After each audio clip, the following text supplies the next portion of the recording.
స్వాతంత్ర దినోత్సవం సందర్భంగా పెదకూరపాడు జెడ్పీ పాఠశాల అభివృద్ధికి ₹1,00,000 వ్యక్తిగత సహాయాన్ని అందించిన ఎమ్మెల్యే భాష్యం ప్రవీణ్ గారు పెదకూరపాడు తహసీల్దార్ కార్యాలయం మరియు జెడ్పీ హై స్కూల్ నందు జరిగిన స్వాతంత్ర దినోత్సవ వేడుకల్లో పాల్గొని జెండా వందనం చేసిన ఎమ్మెల్యే ప్రజల వ్యక్తిగత సంపాదనలో 10% స్కూల్స్, ఆశ్రమాలు సమాజ హితం కోసం సహాయం చేయాలని పిలుపునిచ్చిన ఎమ్మెల్యే ఈ కార్యక్రమంలో భారీగా పాల్గొన్న విద్యార్థులు, గ్రామస్తులు ఎమ్మెల్యే దాతృత్వానికి అభినందనలు తెలియజేసిన స్థానిక ప్రజలు ప్రభుత్వం అందించే సంక్షేమ ఫలాలను వినియోగించుకుని విద్యార్థులు ప్రపంచ స్థాయికి ఎదిగేలా కృషి చేయాలని పెదకూరపాడు నియోజకవర్గ ఎమ్మెల్యే శ్రీ భాష్యం ప్రవీణ్ గారు అన్నారు.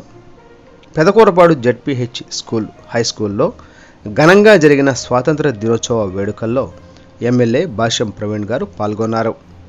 స్వాతంత్ర దినోత్సవం సందర్భంగా జాతీయ జెండాను ఆవిష్కరించి జెండా వందనం గావించారు. ఈ సందర్భంగా ఎమ్మెల్యే గారి చేతుల మీదుగా ఉత్తమ ప్రతిభను కనబరిచిన విద్యార్థులకు నగదు పురస్కారాన్ని అందించారు.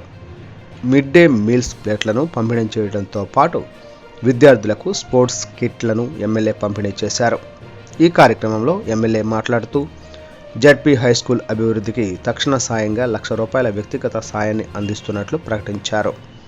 ఎంతోమంది త్యాగధనుల ఫలితంగా దేశానికి స్వాతంత్రం వచ్చిందన్నారు. ఉపాధ్యాయులు స్వాతంత్ర సమరయోధుల జీవిత చరిత్రను తెలియజేయడం ద్వారా విద్యార్థుల్లో దేశభక్తి పెరుగుతుందన్నారు. ప్రతిరోజు జరిగే కార్యక్రమాల గురించి వార్తాపత్రికల్లో వచ్చే విషయాలను విద్యార్థులకు వివరించేలా చర్యలు తీసుకోవాలన్నారు.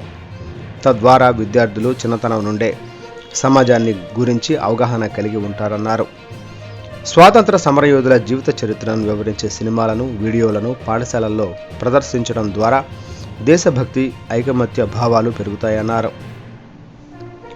పేద కుటుంబంలో పుట్టి ఒక సైంటిస్టుగా దేశ ఉపరాష్ట్రపతిగా ఎదిగిన మాజీ ఉపరాష్ట్రపతి ఏపీజే అబ్దుల్ కలాం స్ఫూర్తితో ప్రతి విద్యార్థి ఉన్నత శిఖరాలను అధిరోహించాలని కోరారు.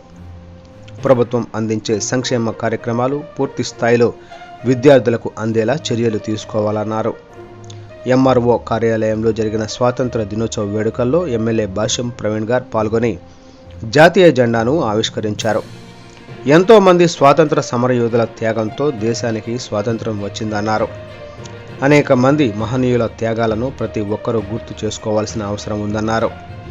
దేశానికి స్వాతంత్రం వచ్చిన అనంతరం సంక్షేమ ఫలాలను అందరికీ సమానంగా అందించేందుకు డాక్టర్ బిఆర్ అంబేద్కర్ రాజ్యాంగాన్ని నిర్మించారన్నారు. స్వాతంత్రం వచ్చి 78 సంవత్సరాలు అవుతున్నా అన్ని వ్యవస్థలు అవినీతి కోరల్లో కూరుకుపోయాయన్నారు.